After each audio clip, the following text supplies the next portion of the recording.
Hello and welcome back to our channel. So today in this video we are going to discuss about how you can change name in your Robinhood app.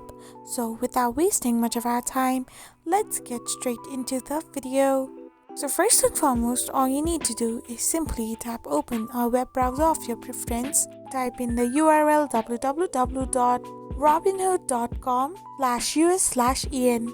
Once you do this, you will end up in this page of Robinhood where you need to tap on the login option, and then you will be redirected to the login interface of Robinhood app.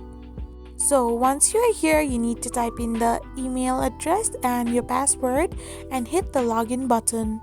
Once you have filled in all the credentials asked and are logged in into your account, simply tap on the account option.